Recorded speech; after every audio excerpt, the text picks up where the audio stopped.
Wrong, This nigga. is not about my story, but someone from my church, This man and he design wanted look to share crazy. his experience with anyone else.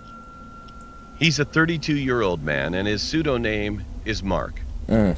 He's a fairly big guy, and this situation took place when he was on his way home from I work. look like I'm playing like a 2D He said that he video had game. lost his phone 1 week before this whole situation happened, so he couldn't call and get any help during the story. It was quite late, around 11 p.m. He had finished work and was walking to a taxi stop location. I'd be And damned when if he you catch got me there, outside like a few that. people were standing around waiting as well. After about 2 minutes, he noticed that there was a minivan approaching. Usually minivans are cheaper than taxis, and he felt tired that day, so he decided to take the minivan. He sat on a seat, and there was a young boy seated in the passenger side next to the driver, who was collecting the fare. And then, 2 other boys who looked like teenagers also boarded the minivan and sat in the seats in front of him. Okay. Once the minivan took off, after about 5 minutes, the boy asked if they would like to drink some Coke. No. The boys accepted and started drinking. Okay. They started passing and that they joint also gave around. it to Mark. Mark was also feeling thirsty, so he took it, but only a sip. Not much later, he started feeling drowsy. Just before he about laid his head on the seat beside him, he noticed that those 2 boys were already knocked out. After he laid his head down, he heard noises coming from the back seats.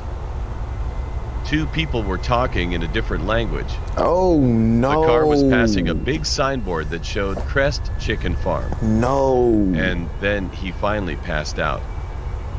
When he got up, he found himself inside a big shed-like barn, and there were some tools on a big table. Oh, nah. He was on the floor, and the other 2 teenage teenage boys were laying next to him. He still How felt much a did they bit drink? They drowsy, still slow? but he managed to get himself up as he was looking for an escape. He saw that the 2 boys were still passed out, so he tried waking them, but they wouldn't budge.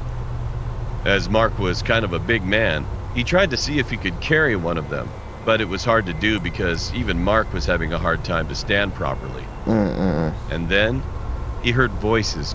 He took a peek from the door, and 3 people were walking toward the big shed, coming from a house on the hill, which was quite close to the shed. Only 3? If you wake that just 2 guys, Mark right? panicked and tried to look for another exit. A one-on-one. He was looking around the place, and he found one at the end of the shed, luckily. He approached quietly and escaped as fast as he could. He left the kids. At this point, his vision was all blurry, but he managed to find a fence door and unlocked it. He heard the people shouting, but he ignored. He just kept on running. When he finally reached his house, it was early morning, around 5 a.m. We don't need this guy. His wife was up all night waiting for him and ran out the front door as soon as she saw him.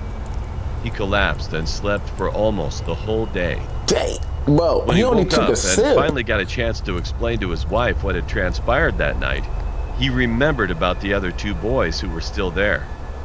Then he contacted the police immediately.